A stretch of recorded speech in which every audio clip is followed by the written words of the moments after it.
Ինչ անել, երբ թշնամիդ քանդում է այն ամենը, ինչ քեզ համար սուրբ է, իսկ Աստված կարծես լռում է։ Պատկերացրեք մի տղամարդու, ով իր ամբողջ կյանքը նվիրել է հոր արհեստին։ Նա կանգնած է իր հոր վերջին, անավարտ խաչքարի բեկորների վրա, որը ջարդ ու փշուր են արել նրա թշնամիները։ Նա բռունցքներն այնպես է սեղմում, որ արյունը կաթում է մարմարի սառը կտորների վրա։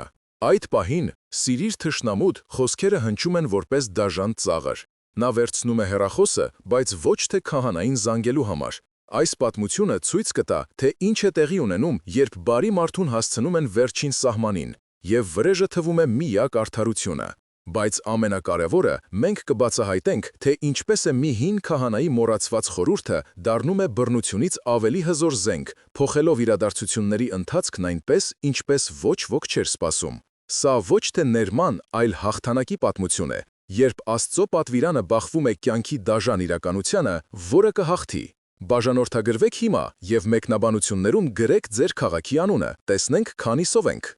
Երևանյան Արվարձանի հին թաղամասերից մեկում, որտեղ դեռևս պահպանվել էին քարե ցանկապատերով ու ծիրանի ծառերով բակերը, Գևորգի ընտանեկան տանը կիրակնօրյա լռությունը խախտվում էր միայն պատառաքաղների զնգոցով։ Սեղանի շուրջ հավաքվել էին բոլորը։ Գևորգը, 42 տարեկան մի տղամարդ, ում ձեռքերի կոշտուկները և մատների տակ մշտապես մնացած մարմարի սպիտակ փոշին պատմում էին նրա արհեստի, խաչքարագործության մասին։ Փորձում էր անտեսել այն լարվածությունը, որը սառը ստվերի պես կախվել էր սենյակի վրա։ Նրա կողքին նստած էր կինը, Անին, 38 տարեկան մի կին, ում աչքերում ժամանակակից աշխատող մոր հոգնածությունը խառնվել էր իր երկու զավակների՝ 8-ամյա Նարեի և 6-ամյա Դավթի նկատմամբ տածած անսահման սիրուն։ Սեղանի գլխին, ինչպես միշտ, նստած էր Մարիամը, Գևորգի մայրը, 65 տարեկան, մի կին, ում յուրաքանչյուր շարժման մեջ զգացվում էր անցած տարիների իշխանությունը և այն անսասան համոզմունքը, որ միայն ինքը գիտի, թե որն է ճիշտը։ Նրա հայացքը սևեռվել էր թոռների վրա, որոնք սեղանի տակ թաքուն նայում էին հեռախոսի էկրանին։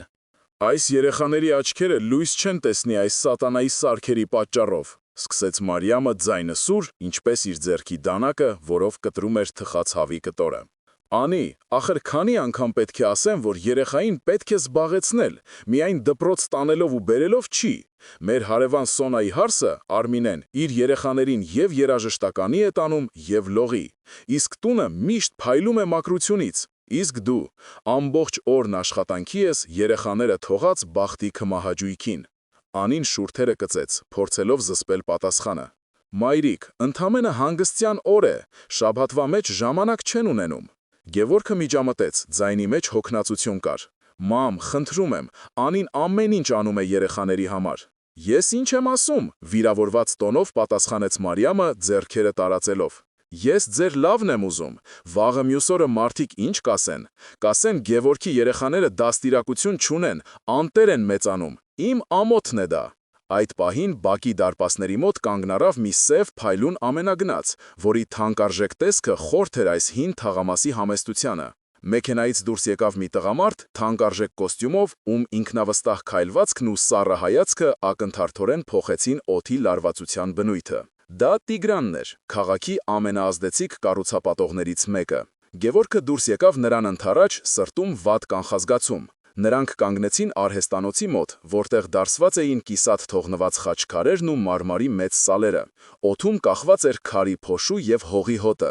«Գևորգյան», սկսեց Տիգրանը առանց ձեռք մեկնելու, ցուցադրաբար նայելով իր ոսկե ժամացույցին, «ես ժամանակ չունեմ երկար խոսելու։ Դու գիտես, որ ես գնել եմ ամբողջ թաղամասը, մնացել է միայն քո այս բակը։ Ես քեզ լավ գին եմ առաջարկում։ Այնքան գումար, որով դու կարող ես քաղաքի կենտրոնում բնակարան գնել և մոռանալ այս փոշու մասին»։ Գևորգը նայեց իր հոր ձեռքով կառուցված արհեստանոցին, հետո Տիգրանի ինքնահավան դեմքին։ «Սա ուղղակի բակ չէ, պարոն Տիգրան, սա իմ հոր տունն է, իմ արհեստն է, սա չի վաճառվում»։ Տիգրանը ծիծաղեց, կարճ չոր ծիծաղով։ «Արհեստ, տղա ջան, 21-րդ դարն է։ Մարդկանց պետք են բարձրահարկ շենքեր, ոչ թե քո այս քարերը։ Լսիր ինձ։ Կամ դու կվերցնես իմ առաջարկած գումարը և կգնաս լավով, կամ ես կգտնամ այլ ճանապարհներ այս տարածքն ազատելու։ Եվ հավատա ինձ, այդ դեպքում դու ոչինչ չես ստանա։ Նա շրջվեց և առանց հրաժեշտ տալու նստեց մեքենան ու հեռացավ, թողնելով Գևորգին միայնակ իր քարերի և աճող զայրույթի հետ։ Հաջորդ առավոտը սկսվեց բուլդոզերի խլացուցիչ մռնչյունից։ Տիգրանի մարդիկ առանց որևէ զգուշացման սկսել էին քանդել հարևան լքված տան պատերը։ Մի հսկայական տրակտոր վտանգավոր կերպով մանևրում էր Գևորգի արհեստանոցի հին քարե ցանկապատի մոտ։ Գևորգը դուրս վազեց. «Զգույշ եղեք, սա իմ սեփականությունն է»։ Աշխատանքների ղեկավարը, մի կոպիտ տղամարդ, ծխախոտի մնացորդը գցեց գետնին։ «Հրաման ունենք այս տարածքը մաքրելու։ Մի քիչ այս կողմ, մի քիչ այն կողմ, ինչ տարբերություն»։ Եվ հենց այդ պահին բուլդոզերի երկաթե շրեփը պատահաբար հարվածեց ցանկապատին։ Մի քանի հսկայական քարեր տապալվեցին գետնին, բարձրացնելով փոշու ամպ։ Դա բացահայտ սպառնալիք էր, ուժի ցուցադրություն։ Գևորգը հասկացավ, որ սա ընդամենը սկիզբն է։ Նա զանգահարեց ոստիկանություն, բայց եկած տեսուչը միայն արձանագրություն կազմեց և ուսերը թոթվեց։ «Դժվար գործ է, եղբայր, Տիգրանը մեծ կապեր ունի»։ Այդ երեկո տան մթնոլորտը էլ ավելի գնիտյուչի էր։ Գևորգը նստած էր լուռ, ափսեի մեջ սառչող ընթրիքի առաջ։ Մարիամը չդիմացավ։ «Ամբողջ թաղամասը ձեր մասին է խոսում», սկսեց նա, ձայնը լի մեղադրանքով։ «Ասում են Տիգրանը քեզ տնիցդ հանում է։ Ես քեզ չէի ասում, որ պետք է ավելի ճկուն լինես։ Ինչի հասցրիր մեզ։ Հայրդ երբեք թույլ չէր տա, որ իրեն այսպես վերաբերվեն։ Նա տղամարդ էր»։ Այս վերջին նախադասությունը դանակի պես խրվեց Գևորգի սիրտը։ Անին փորձեց պաշտպանել նրան։ «Մայրիկ, Գևորգի մեղքը չէ, այդ մարդն անօրեն է»։ «Անօրենի հետ պետք է իր լեզվով խոսել», կտրուկ պատասխանեց Մարիամը, հայացքը սևեռելով հարսին։ «Եթե տանը կինը ամուր թիկունք լինի, տղամարդը դրսում սարեր կշարժի, բայց երբ տանը խաղաղություն չկա»։ Գևորգը վեր թռավ տեղից, բռունցքով հարվածելով սեղանին։ Ափսենը զնգացին։ «Կբավականացնեք», գոռաց նա, այնպես, որ երեխաները մյուս սենյակում վախեցած լռեցին։ «Ես դրսում պայքարում եմ իմ հոր տունը պահելու համար, իսկ տանը դուք եք ինձ հանգիստ չտալիս։ Երկուսդ էլ, հոգնեցրիք»։ Նա դուռը շխրքացնելով դուրս եկավ տնից և գնաց դեպի կիսաքանդ ցանկապատով արհեստանոց։ Նա նստեց հոր անավարտ խաչքարի մոտ և գլուխը դրեց սառը փոշոտ քարին, զգալով իրեն լքված և մարդկանցից, և կարծես թե նույնիսկ Աստծուց։ Հաջորդ կիրակի օրը Գևորգի ընտանիքը գնաց Սուրբ Սարգիս եկեղեցի, բայց այս անգամ նրանց միջև տիրող լռությունը ավելի ծանր էր, քան եկեղեցու հնամենի քարերը։ Նրանք նստեցին սովորական տեղում, բայց կարծես անտեսանելի պատով բաժանված լինեին միմյանցից։ Մարիամը աղոթում էր, շուրթերը հազիվ շարժելով, բայց նրա դեմքը քարացած էր, իսկ հայացքը դատապարտող։ Անին փորձում էր կենտրոնանալ պատարագի խոսքերի վրա, սակայն սկեսուրի հայացքը զգում էր իր ծոծրակին։ Գևորգը նայում էր խորանի վրայի Քրիստոսի սրբապատկերին, փնտրելով մի պատասխան, մի նշան, որը ցույց կտար ելքը այս անելանելի թվացող իրավիճակից։ Այդ օրվա քարոզը կրկին Տեր Սահակն էր կարդում։ Նրա ձայնը, ինչպես միշտ, հանգիստ էր, բայց այս անգամ նրա խոսքերը կարծես ուղղված լինեին անձամբ Գևորգի ընտանիքին։ Նա խոսում էր Մատթեոսի ավետարանի այն հատվածի մասին, որտեղ Քրիստոսն ասում է. «Եթե դուք մարդկանց ներեք նրանց հանցանքները, ձեր երկնավոր Հայրն էլ ձեզ կների»։ Տեր Հայրը մեկնաբանում էր, որ ներումը ոչ թե թուլության նշան է, այլ հոգևոր ուժի դրսևորում, որ այն ազատում է ոչ միայն ներվողին, այլ առաջին հերթին ներողին, ատելության և դառնության բեռից։ Մարիամը լսում էր ու մտքում մտածում. «Իհարկե, պետք է ներել, բայց ինչպես ներել անարդարությունը, երբ քո որդու աշխատանքն ու պատիվն են ոտնահարում, ինչպես ներել հարսիդ, որը քո կարծիքով քանդում է քո ստեղծած օջախը»։ Նրա համար ներումը վերացական գաղափար էր, որը լավ էր հնչում եկեղեցու պատերի ներսում, բայց անիրագործելի էր թվում իրական կյանքում։ Գևորգի համար քահանայի խոսքերը մի նոր, ավելի ծանր բեռ դրեցին ուսերին։ Ներել Տիգրանին,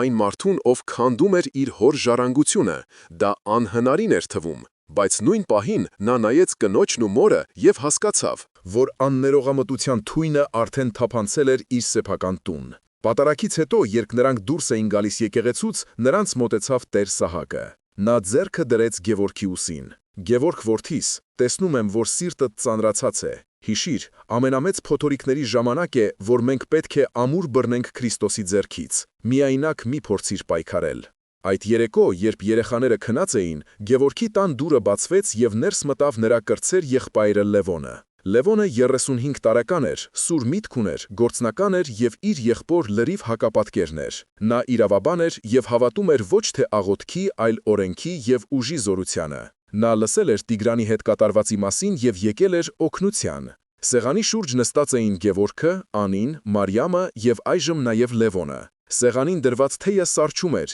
իսկ օդում լարվածությունը կարելի էր դանակով կտրել։ «Լսիր, Գևորգ», սկսեց Լևոնը առանց նախաբանի, «ես հասկանում եմ, որ դու զգացմունքային ես կապված այս տան հետ, բայց պետք է ռեալիստ լինել։ Տիգրանի նման շնաձկների դեմ աղոթքներով չեն պայքարում։ Ես իմ կապերն ունեմ, մենք կարող ենք նրա վրա այնպիսի կոմպրոմատ գտնել, որ նա ինքը կխնդրի մեզանից ազատվել։ Կարող ենք նրա բիզնեսի վրա ստուգումներ ուղարկել, կարող ենք մամուլում աղմուկ բարձրացնել, կամ կարող ենք գտնել մարդկանց, ովքեր նրան այնպես կբացատրեն, որ նա մոռանա այս թաղամասի ճանապարհը»։ Մարիամի աչքերը փայլեցին, սա այն լեզուն էր, որը նա հասկանում էր, ուժի լեզուն։ «Լևոնը ճիշտ է ասում», ասաց նա հաստատակամորեն, «այս անպատիվ մարդուն պետք է իր տեղը ցույց տալ, ինչքան պետք է հանդուրժենք»։ Գևորգը գլուխը բարձրացրեց, նրա աչքերում ցավ կար, բայց նաև մի նոր վճռականություն։ «Ոչ», ասաց նա հանգիստ, բայց ամուր, «մենք այդ ճանապարհով չենք գնա, մենք չենք դառնա նրա նման»։ Նա վեր կացավ, մոտեցավ գրապահարանին,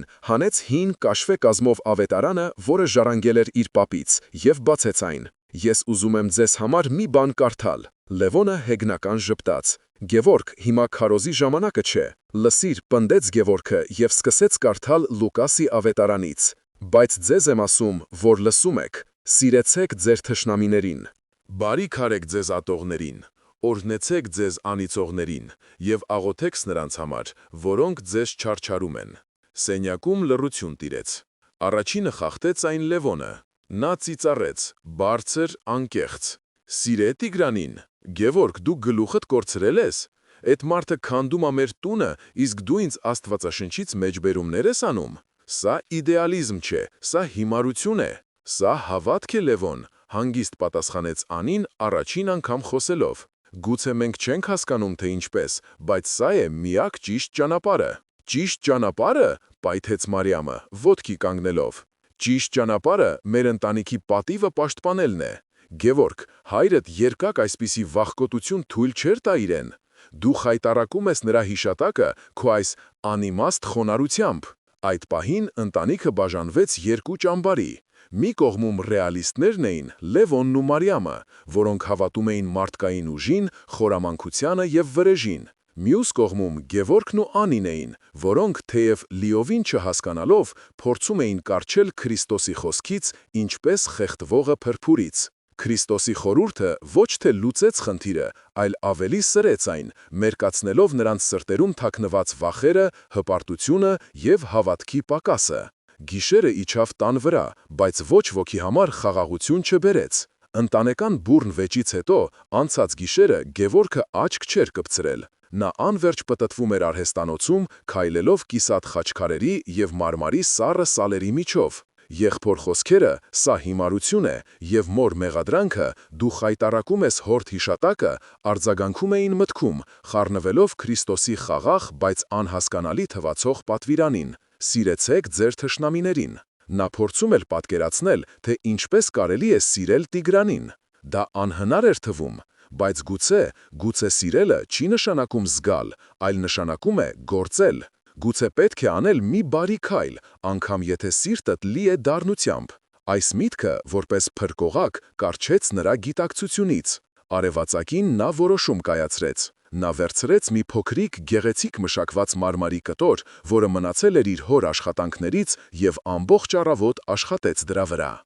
Նա չէր քանդակում բարդ զարդանախշեր, այլ միայն մի պարզ, բայց կատարյալ համաչափություններով խաչ։ Այդ աշխատանքի մեջ նա դրեց իր ողջ ցավը, իր ողջ շփոթմինքը և իր հավատքի փխրուն հույսը։ Նա ուզում էր հավատալ, որ բարությունը կարող է ավելի ուժեղ լինել, քան չարությունը։ Կեսօրին, ձեռքին փոքրիկ սպիտակ կտորի մեջ քաթաթված խաչքարը, Գևորգը կանգնած էր Տիգրանի շքեղ գրասենյակի դիմաց, քաղաքի կենտրոնում գտնվող մի ապակեպատ երկնաքերում։ Նրա սիրտը բաբախում էր, ափերը քրտել էին։ Նա իրեն զգում էր Դավիթը Գողիաթի դիմաց, բայց առանց պարսատիկի։ Քարտուղարուհին, զարմացած նրա հասարակ աշխատանքային հագուստից, սկզբում չէր ուզում ներս թողնել, բայց Գևորգի հաստատակամ տեսքը ստիպեց նրան զանգահարել Տիգրանին։ Մի քանի րոպե անց Գևորգը կանգնած էր մի հսկայական սենյակում, որի պատուհանից ամբողջ քաղաքը երևում էր ափի մեջ։ Տիգրանը նստած էր իր մեծ կաշվե բազկաթոռին, չբարձրացնելով գլուխը թղթերից։ «Ինչ ես ուզում, Գևորգյան, եկել ես ընդունելու իմ առաջարկը»։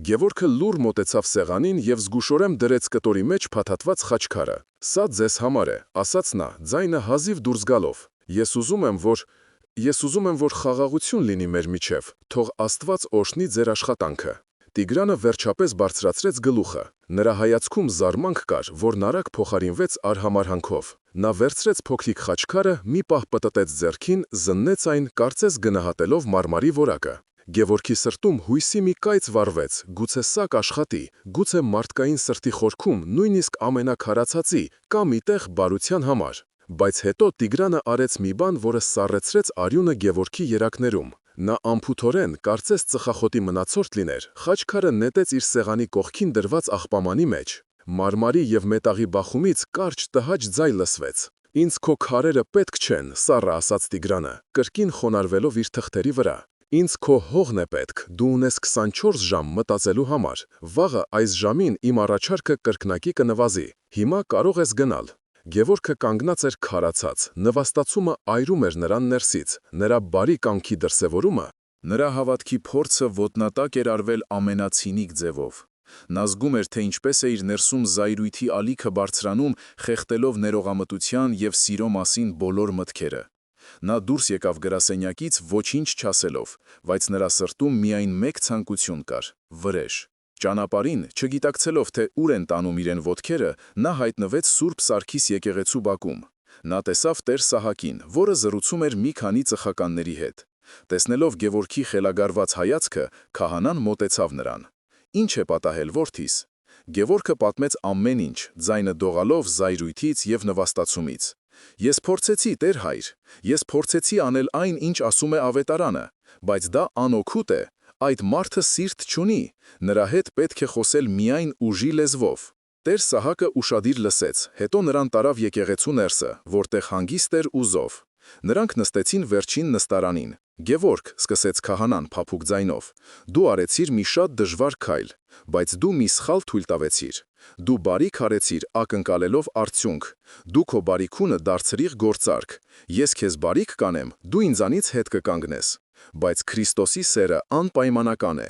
Նա մեզ չի սովորեցնում բարիք անել թշնամուն, որպեսզի նա փոխվի։ Նա մեզ սովորեցնում է բարիք անել, որպեսզի մենք փոխվենք, որպեսզի մեր սրտից դուրս հանենք ատելության թույնը։ Քո խաչքարը նետելով աղբամանը, Տիգրանը նվաստացրեց ոչ թե քեզ, այլ ինքն իրեն։ Իսկ դու հիմա թույլ ես տալիս, որ նրա չարությունը քեզ էլ իր նման դարձնի։ Քահանայի խոսքերը դանդաղ, բայց վստահորեն սկսեցին թափանցել Գևորգի գիտակցության մեջ։ Նա սկսում էր հասկանալ, որ Քրիստոսի պատվիրանը ոչ թե մարտավարություն է թշնամուն հաղթելու, այլ ճանապարհ սեփական հոգին փրկելու համար։ Ճանապարհը դեռ երկար էր, բայց այսօր նա արեց առաջին ամենադժվար քայլը, ոչ թե դեպի Տիգրանը, այլ դեպի ինքն իրեն։ Տեր Սահակի հետ զրույցը Գևորգին ժամանակավոր հանգստություն բերեց, սակայն նրա հավատքի փորձությունը դեռ նոր էր սկսվում։ Տիգրանը, տեսնելով, որ ուղղակի ճնշումն ու նվաստացումը չեն կոտրում Գևորգի համառությունը, որոշեց հարվածել ամենացավոտ տեղին՝ ընտանիքի բարի անվանը։ Մի քանի օր անց տեղական, ոչ այնքան հեղինակավոր թերթերից մեկում հայտնվեց մի հոդված «Խաչքարագործի խարդախությունը» վերնագրով։ Հոդվածում, առանց ուղղակիորեն անուններ տալու, բայց միանշանակ ակնարկներով, պատվում էր մի անբարեխիղճ արհեստավորի մասին, որը տարիներ շարունակ խաբել է իր հաճախորդներին, օգտագործելով անորակ նյութեր և ուռճացված գներ սահմանելով։ Նշվում էր, թե իբր նա, օգտվելով իր հոր հեղինակությունից, պղծում է սրբազան արհեստը։ Հոդվածի վերջում ասվում էր, որ մի բարեխիղճ կառուցապատող ցանկանում է այդ տարածքում ժամանակակից բնակելի համալիր կառուցել, սակայն խարդախ արհեստավորը շանտաժի միջոցով փորձում է աստղաբաշխական գումար կորզել։ Զրպարտությունը կոպիտ էր, բայց հմտորեն հյուսված, որպիսի կասկածի սերմեր ցանի մարդկանց սրտերում։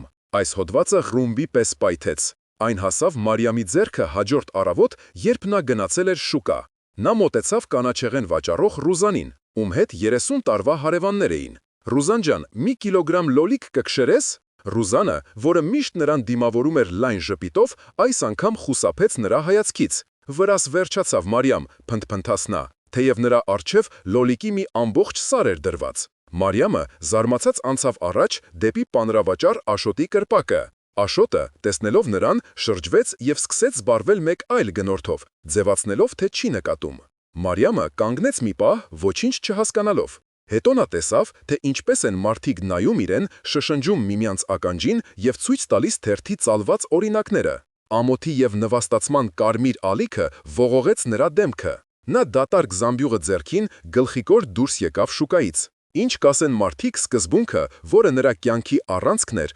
փշուր-փշուր եղավ նրա ոտքերի տակ։ Երեկվա հարգված տիկինը այսօր դարձել էր բամբասանքի առարկա։ Երբ Մարիամը վերադարձավ տուն, նա նման էր ստվերի։ Նա թերթը շպրտեց սեղանին Գևորգի և Անիի առաջ։ Ահա քո սիրեցեք թշնամիներինի արդյունքը, ձայնը խռպոտած էր արցունքներից։ Նա ոչ միայն մեր տունն է խլում, այլև մեր անունն ու պատիվը։ Դու մեզ խայտարակեցիր ամբողջ աշխարհով մեկ։ Քո հայրը գերեզմանում շուռ կգար, եթե տեսներ այս ամենը։ Գևորգը կարդաց հոդվածը, և նրա դեմքը քարացավ։ Զայրույթը, որը նա կարծում էր, թե հաղթահարել է, նոր ուժով բորբոքվեց։ Նա հասկացավ, որ Տիգրանը պատերազմ է հայտարարել ոչ միայն իրեն, այլև իր ամբողջ ընտանիքին։ Այդ երեկո տանը հավաքվեցին նաև Լևոնը և մի քանի մտերիմ ազգականներ։ Լևոնը հաղթական տեսք ուներ։ «Դե հիմա հասկացաք, որ ես ճիշտ էի», ասաց նա։ «Այս տեսակ մարդկանց հետ բարությամբ չեն խոսում, պետք է պատասխանել և պատասխանել կոշտ։ Ես արդեն խոսել եմ մի լրագրողի հետ, մենք կարող ենք պատասխան հոդված տպագրել, պատմել Տիգրանի բոլոր մութ գործերի մասին, թող ինքը հայտնվի այս վիճակում»։ Բոլորը, բացի Անիից, համաձայնեցին։ Նույնիսկ Գևորգի մեջ կասկածի որդը սկսեց կրծել նրա վճռականությունը։ Գուցե Լևոնը ճիշտ է, գուցե Քրիստոսի խորհուրդը վերաբերում է անձնական վիրավորանքներին, բայց ոչ այն դեպքին, երբ քո ընտանիքի պատիվն են ոտնահարում։ Գուցե պետք է պաշտպանվել։ Նա նայեց Անիին, փնտրելով աջակցություն, բայց Անին լուռ էր։ Նրա աչքերում նույնպես շփոթմունք կար։ Ինչպես պահպանել հավատքը, երբ ամբողջ աշխարհը քեզ դեմ է դուրս եկել։ Երբ քո բարությունը ընկալվում է որպես թուլություն, իսկ խոնարհությունը որպես վախկոտություն։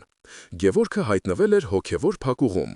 Մի կողմից Քրիստոսի խոսքերն էին, որոնք հնչում էին նրա սրտում։ Մյուս կողմից իրականության դաժան հարվածները, իր մոր արցունքները և եղբոր բանական փաստարկները։ Նա հավատում էր, բայց սկսում էր կասկածել, թե արդյոք ճիշտ է հասկանում իր հավատքի էությունը։ Նա զգում էր, որ պատասխանը ինչ-որ տեղ թաքնված է, բայց ինքը չի կարողանում գտնել այն։ Գևորգը հասել էր իր տոկունության սահմանագծին։ Ընտանեկան պառակտումը, հանրային նվաստացումը և սեփական անզորության զգացումը նրան հասցրել էին հոգեկան ուժասպառության եզրին։ Նա այլևս չէր կարողանում աղոթել։ Բառերը խեղդվում էին կոկորդում, իսկ երկինքը թվում էր պղնձե ու խուլ։ Մի առավոտ, առանց որևէ մեկին բառ ասելու, նա նստեց իր հին մեքենան և քշեց քաղաքից դուրս, դեպի լեռները, որտեղ, ինչպես լսել էր, գտնվում էր մի մեկուսի կիսավեր վանք, Գեղարդի վանքի հարևանությամբ։ Նա չէր գնում այնտեղ հոգևոր խորհուրդ փնտրելու կամ աղոթելու, նա պարզապես փախչում էր։ Փախչում էր մոր մեղադրող հայացքից, եղբոր հեգնանքից, Տիգրանի չարությունից և ամենից շատ իր սեփական մտքերի խառնշփոթից։ Նա գտավ վանքը, մի քանի քարե պատեր, որոնք համառորեն կանգուն էին մնացել դարերի փոթորիկների դեմ, և մի փոքրիկ մատուռ, որտեղ մի քանի վանականներ էին ապրում։ Գևորգը ոչ ոքի հետ չխոսեց։ Նա պարզապես գտավ մի քար վանքի բակում, նստեց դրա վրա և սկսեց նայել դատարկությանը։ Նրա միտքը լուռ էր, սիրտը դատարկ։ Նա այլևս ոչինչ չէր ակնկալում, ոչինչ չէր փնտրում։ Այդպես անցան 2 օր։ Նա նստած էր լուռ, իսկ կյանքը վանքում շարունակվում էր իր հունով։ Նա տեսնում էր, թե ինչպես են սակավաթիվ վանականները աշխատում, աղոթում, կիսում իրենց համեստ սնունդը։ Երրորդ օրը, երբ նա նստած էր իր սովորական տեղում, նրա ուշադրությունը գրավեց մի տեսարան։ Մի խումբ երեխաներ, որոնք եկել էին մոտակա գյուղից, խաղում էին վանքի բակում։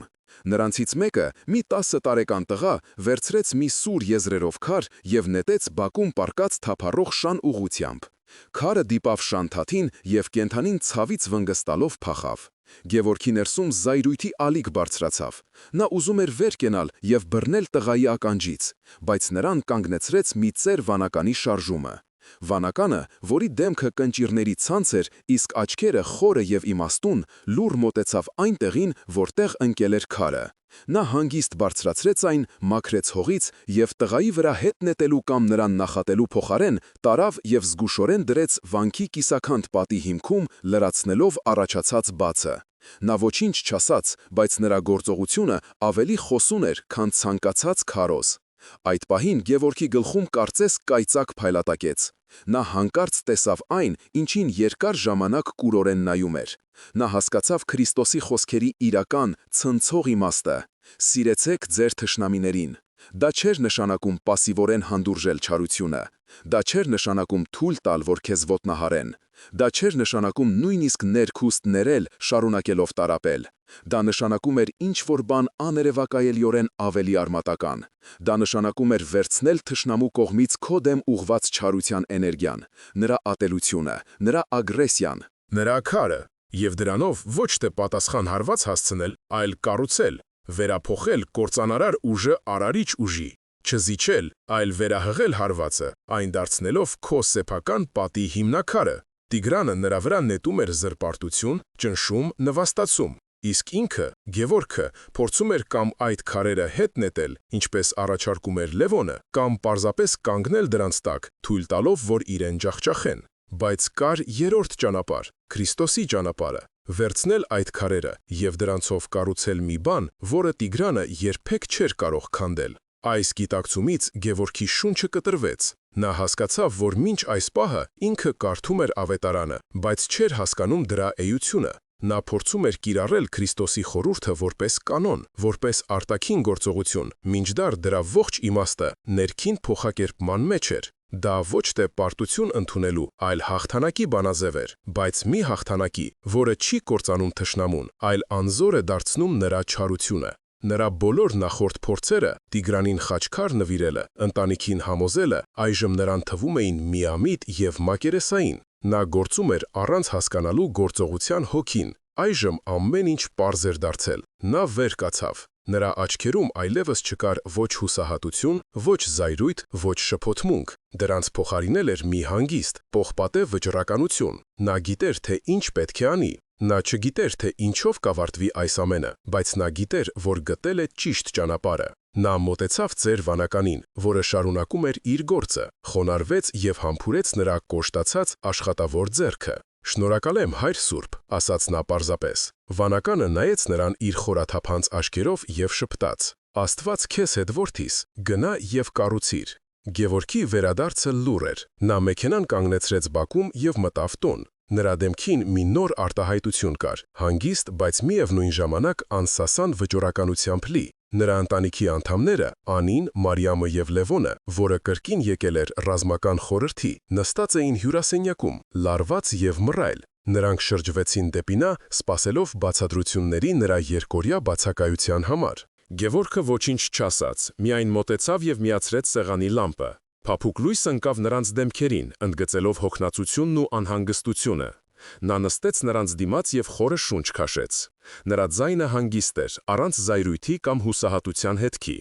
«Ես գտա պատասխանը», ասաց նա պարզապես։ Լևոնը անհամբեր շարժվեց։ «Ինչ պատասխան, Գևորգ, որոշեցիր վերջապես լսել ինձ եւ դատի տալ այդ սրիկային»։ Գևորգը ժպտաց, բայց դա ոչ թե ուրախության, այլ խորը ներքին խաղաղության ժպիտ էր։ «Ոչ, Լևոն, ես որոշեցի կառուցել»։ Նա շարունակեց բացատրելով իր տեսիլքը, որը ծնվել էր վանքի բակում։ Նա խոսում էր ոչ թե վրեժի, այլ վերափոխման մասին, ոչ թե պայքարի, այլ արարման մասին։ Տիգրանը մեզանից ուզում է հող։ Նա ուզում է քանդել այս արհեստանոցը եւ դրա տեղում կառուցել էլիտար շենք, փողի եւ ունայնության խորհրդանիշ։ Նա մեզ վրա նետում է քարեր, զրպարտություն, ճնշում, ատելություն։ Եվ մենք կվերցնենք նրա նետած յուրաքանչյուր քարը եւ դրանով կկառուցենք մի բան, որը նա չի կարող ոչ գնել, ոչ քանդել։ Մեր հողի հենց այն ծայրում, նրա ապագա շինհրապարակի քթի տակ, կա մի հին լքված մատուռի ավերակներ։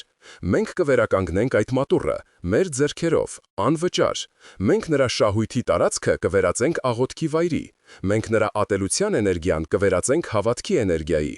Սենյակում մի պահ մեռյալ լռություն տիրեց։ Առաջինը խոսեց Լևոնը. «Դու խելագարվել ես»։ Նա ոտքի կանգնեց. «Սա ի՞նչ է, նոր կրոնական զառանցանք։ Մինչ դու քո մատուղը կկառուցես, նա բուլդոզերներով կմտնի ու հողին կհավասարեցնի ամեն ինչ։ Սա ինքնասպանություն է»։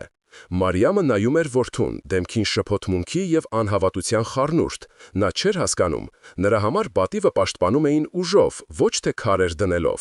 «Գևորգ, տղաս, գուցե հանգստանաս», ասաց նա զգուշորեն։ «Դու հոգնած ես»։ Բայց հետո խոսեց Անին։ Նա ամբողջ ընթացքում լուր նայում էր ամուսնուն։ Նա տեսնում էր ոչ թե խելագարություն, այլ մի բան, որը վաղուց չէր տեսել նրա աչքերում՝ լույս։ ուժի եւ հավատքի լույս։ Նա մոտեցավ Գևորգին, վերցրեց նրա ձեռքը եւ ամուր սեղմեց։ «Ես քեզ հետ եմ», ասաց նա հանգիստ, բայց այնպիսի հաստատակամությամբ, որը զարմացրեց բոլորին, նույնիսկ իրեն։ Այդ պահին նրանց միջև գոյացավ մի նոր, անխախտելի դաշինք։ Լևոնը, տեսնելով, որ իր խոսքերը տեղ չեն հասնում, զայրացած թափ տվեց ձեռքը։ «Արա, ինչ ուզում ես, երբ քեզ փողոց նետեն, ինձ մոտ մի արի»։ Նա դուրը շրխացնելով դուրս եկավ։ Մարիամը մնաց նստած, գլուխը կախ։ Նա չէր սատարում Լևոնին, բայց եւ չէր կարողանում ընդունել Գևորգի որոշումը։ Նա երկու կրակի արանքում էր՝ իր աշխարհիկ պատկերացումների եւ որդու անհասկանալի հավատքի։ Հաջորդ օրը Գևորգն ու Անին գնացին Տեր Սահակի մոտ։ Գևորգը պատմեց նրան իր հայտնության եւ որոշման մասին։ Քահանան երկար լսում էր, նրա աչքերը փայլում էին։ Երբ Գևորգն ավարտեց, Տեր հայրը վեր կացավ եւ գրկեց նրան։ «Որդիս», ասաց նա հուզված ձայնով, «դու հասկացել ես այն, ինչ շատ աստվածաբաններ չեն հասկանում իրենց ամբողջ կյանքի ընթացքում։ Դու հասկացել ես խաչի զորությունը, ոչ թե որպես տառապանքի, այլ որպես հաղթանակի խորհրդանիշ։ Հաղթանակ չարի նկատմամբ, ոչ թե այն ոչնչացնելով, այլ այն վերափոխելով»։ Նա շրջվեց դեպի եկեղեցու բակում հավաքված մի քանի ծխականներին։ «Եղբայրներ», բարձրացրեց նա ձայնը, «մեր եղբայր Գևորգը Աստծո գործ է սկսում, նա ուզում է վերականգնել մեր թաղամասի հին մատուղը, ով է պատրաստ օգնելու նրան»։ Սկզբում լռություն տիրեց, մարդիկ նայում էին միմյանց կասկածանքով։ Նրանք լսել էին թերթի հոդվածի մասին, լսել էին Տիգրանի սպառնալիքների մասին, բայց հետո առաջ եկավ մի տարեց մարդ, վարպետ Սարգիսը, որը ժամանակին Գևորգի հոր հետ էր աշխատել։ «Եթե Գևորգի հոր որդին է կառուցում, ուրեմն քարը ամուր կլինի», ասաց նա։ «Ես կօգնեմ»։ Նրան միացան եւս մի քանիսը։ Նրանք շատ չէին, ընդամենը 5-6 հոգի, բայց նրանց աչքերում վճռականություն կար։ Համայնքը սկսում էր արձագանքել։ Ոմանք կասկածում էին, ոմանք վախենում, բայց մի փոքրիկ խումբ պատրաստ էր հետևելու այս անսովոր, խենթ թվացող, բայց հավատքով լի ճանապարհին։ Պայքարը նոր փուլ էր Նավլիզա։ Հաջորդ երկուշաբթի առավոտյան, երբ Տիգրանի բուլդոզերները նորից սկսեցին իրենց խլացուցիչ աշխատանքը հարևան տարածքում, Գևորգը եւ նրա փոքրիկ ջոկատը, Անին, վարպետ Սարգիսը եւ եւս 4 հոգի սկսեցին իրենց գործը։ Նրանք չփորձեցին խանգարել Տիգրանի մարդկանց, չվիճեցին նրանց հետ։ Փոխարենը, նրանք սկսեցին մաքրել հին մատուռի ավերակները, հանելով տարիների ընթացքում կուտակված աղբն ու մոլախոտերը։ Գևորգը բերել էր իր գործիքները, եւ շուտով լսվեց մուրչի եւ հատիչի ռիթմիկ ձայնը, որը խառնվում էր բուլդոզերների մռնչյունին։ Դա երկու աշխարհների, երկու փիլիսոփայությունների ձայնային մենամարտ էր, քանդման աղմուկը ընդդեմ արարման երաժշտության։ Կեսօրին մոտ ժամանեցին Տիգրանի ջիպերը։ Մեքենաներից դուրս եկան մի քանի մարզական կազմվածքով տղաներ, Տիգրանի անվտանգության աշխատակիցները։ Նրանք չէին մոտենում, ֆիզիկական ուժ չէին կիրառում, բայց սկսեցին հոգեբանական ճնշման իրենց հարշավը։ Նրանք միացրին մեքենաների երաժշտությունը ամբողջ հզորությամբ, տարածքը լցնելով ռաբիսի ականջ ծակող հնչյուններով։ Հետո սկսեցին վիրավորանքներ տեղալ Գևորգի եւ նրա ընկերների հասցեին, անվանելով նրանց խելագարներ, աղանդավորներ, անբաններ։ Գևորգի թիմի անդամներից մեկը, երիտասարդ Արմենը, չդիմացավ եւ ուզեց պատասխանել, բայց Գևորգը ձեռքը դրեց նրա ուսին։ «Մի լսիր նրանց, Արմեն», ասաց նա հանգիստ, «նրանց խոսքերը քամի են, մեր պատասխանը սա է»։ Եվ նա վերցրեց մի մեծ տաշված քար եւ զգուշորեն դրեց այն մատուռի ապագա պատի հիմքում։ Այդ պահին նա հասկացավ, որ Տիգրանի յուրաքանչյուր վիրավորանք, յուրաքանչյուր ագրեսիվ գործողություն իրենց համար դառնում է եւս մեկ քար, եւս մեկ շարժառիթ, շարունակելու իրենց գործը։ Նրանց ատելությունը դառնում էր իրենց շինանյութը։ Այս տեսարանը չվրիպեց թաղամասի բնակիչների աչքից։ Մարդիկ սկսեցին դուրս գալ իրենց տներից, հավաքվել հեռվում, հետևելով այս տարօրինակ դիմակայությանը։ Նրանք տեսնում էին Տիգրանի կոպիտ ուժը եւ Գևորգի լուղ համառ արարումը, եւ նրանց սրտերում ինչ-որ բան սկսեց փոխվել։ Կասկածը սկսեց փոխարինվել հարգանքով, վախը հետաքրքրասիրությամբ։ Հաջորդ օրը, երբ Գևորգի թիմը եկավ աշխատանքի, նրանց սպասում էր անակնկալ։ Իրենց աշխատատեղի մոտ դրված էր մի քանի շիշ ջուր եւ մի քանի թարմ թխված լավաշ։ Ոչ ոք չգիտեր, թե ով է բերել, բայց դա նշան էր, լուռ աջակցության նշան։ Այդ օրը Տիգրանի մարդիկ ավելի ագրեսիվ էին։ Նրանք սկսեցին իրենց շինարարական աղբը լցնել մատուռի տարածքի մոտ, ստեղծելով մի փոքրիկ աղբանոց։ Երեկոյան, երբ բոլորը հոգնած պատրաստվում էին տուն գնալ, Գևորգը վերցրեց մի դատարկ պարկ եւ սկսեց հավաքել աղբը։ «Ինչ ես անում», հարցրեց վարպետ Սարգիսը։ «Սա նրանց աղբն է, թող իրենք էլ մաքրեն»։ Ոչ, վարպետ, պատասխանեց Գևորգը ժպտալով։ Նրանք մեզ շինանյութ են տալիս, մենք էլ նրանց տարածքը կմաքրենք, սա էլ մեր պատասխանն է։ Նրա անսասան հանգստությունն ու անսպասելի տրամաբանությունը վարակիչ էին։ Մյուսներն էլ վերցրին պարկեր եւ սկսեցին մաքրել տարածքը։ Այս ամենը տեսնում էր նաև Մարիամը իր տան պատուհանից։ Նա տեսնում էր որդու հանգիստ ուժը, հարևանների բերած ջուրը, Տիգրանի մարդկանց զզվելի պահվածքը։ Նրա սրտում պայքար էր ընթանում։ Նրա աշխարհիկ տրամաբանությունը դեռ շշնջում էր, որ սա խելագարություն է, բայց նրա մայրական սիրտը տեսնում էր, որ իր որդին գտել է մի ուժ, որն ավելի մեծ է, քան ինքը կարող էր պատկերացնել։ Այդ երեկո, երբ Գևորգը տուն վերադարձավ հոգնած, բայց խաղաղ դեմքով, Մարիամը լուռ նրա առաջ դրեց տաք ընթրիք։ Նա ոչինչ չասաց, բայց նրա հայացքում այլևս չկար մեղադրանք։ Կար միայն մի հարց, որին նա դեռ չէր գտնում պատասխանը։ Օրերն անցնում էին, մատուրի պատերը դանդաղ, բայց համառորեն բարձրանում էին։ Գևորգին օգնողների թիվը աստիճանաբար ավելանում էր։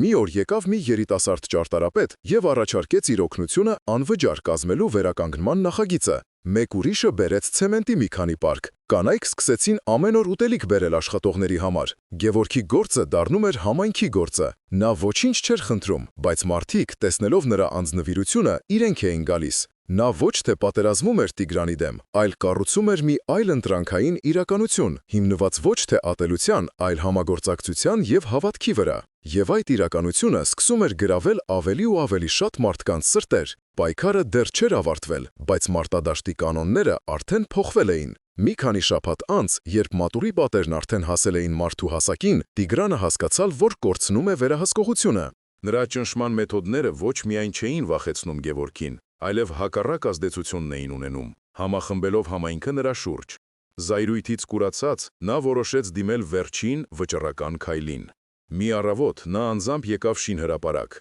Նա մենակ չէր, նրա հետ էին ոչ միայն իր թիկնապահները, այլև մի քանի ոստիկաններ եւ քաղաքապետարանի ներկայացուցիչ, ձեռքին թղթերի մի թզակապ։ Տիգրանի ջիպը կանգ առավ մատուրի մոտ, փոշու ամպ բարձրացնելով։ Աշխատանքը դադարեց։ Բոլորը սառած նայում էին նրան։ Տիգրանը դուրս եկավ մեքենայից, դեմքին հաղթական, չար ժպիտ։ Նա քայլեց ուղիղ դեպի Գևորգը, որը կանգնած էր մատուրի կիսակառույց պատի մոտ։ Վերջացավ քո խաղը, Գևորգյան, ասաց նա բարձրաձայն, որպեսզի բոլորը լսեն։ Այս շինարարությունը անօրինական է, ահա քաղաքապետարանի որոշումը, քանդելու այս ինքնաշեն կառույցը։ Ես քո հողի հարցով դատարանը արդեն որոշում է կայացրել, իմ օգտին։ Նա թղթերը թափ տվեց Գևորգի դեմքին։ Լարվածությունը հասավ իր գագաթնակետին։ Թվում էր, թե ամեն ինչ կորած է։ Գևորգը չնայեց թղթերին։ Նա նայում էր ուղիղ Տիգրանի աչքերի մեջ։ Նրա հայացքում վախ չկար։ Կար միայն խորը անսահման տխրություն եւ կարեկցանք։ Նա ձեռքը տարավ գրպանը եւ հանեց մի փոքրիկ հարթ քար,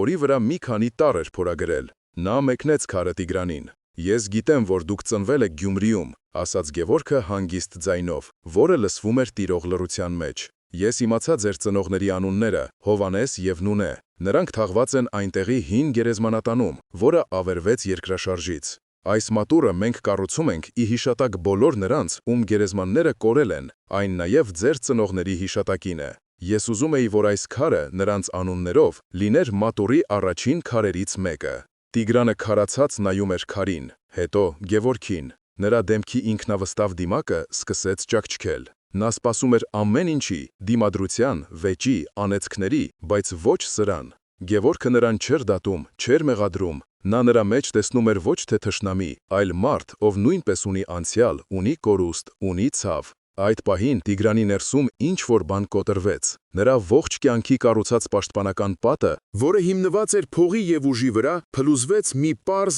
անկեղծ խոսքից։ Նրա աչքերը լցվեցին արցունքներով, որոնք նա արագ սրբեց։ Նա լուռ շրջվեց, առանց որևէ մեկին նայելու նստեց իր մեքենան եւ հեռացավ։ Ոստիկաններն ու պաշտոնյան շփոթված մի պահ կանգնելուց հետո նույնպես հեռացան։ Մի քանի ամիս անց մատուրը կանգնած էր, սպիտակ ու լուսավոր, որպես հավատքի եւ միասնության խորհրդանիշ։ Տիգրանը այլևս չհայտնվեց։ Նրա շինարարական նախագիծը լուռ չեղարկվեց։ Գևորգի արհեստանոցը աշխատում էր ինչպես երբեք։ Պատվերները գալիս էին Հայաստանի տարբեր ծայրերից։ Մարդիկ ուզում էին խաչքար ոչ թե պարզապես մի արհեստավորից, այլ այն մարդուց, ով կարողացել էր քարից ոչ միայն խաչ կերտել, այլև հավատք կառուցել։ Բայց ամենամեծ փոփոխությունը տեղի էր ունեցել նրա ընտանիքում։ Մի օր, երբ Գևորգն աշխատում էր արհեստանոցում, դուռը բացվեց եւ ներս մտավ Լևոնը։ Նա հագել էր հասարակ աշխատանքային հագուստ։ Նա լուր վերցրեց մի մուրջ, մոտեցավ մի անմշակ քարի եւ սկսեց աշխատել Գևորգի կողքին։ Նա ոչինչ չասաց, բայց այդ լռության մեջ կար ամեն ինչ՝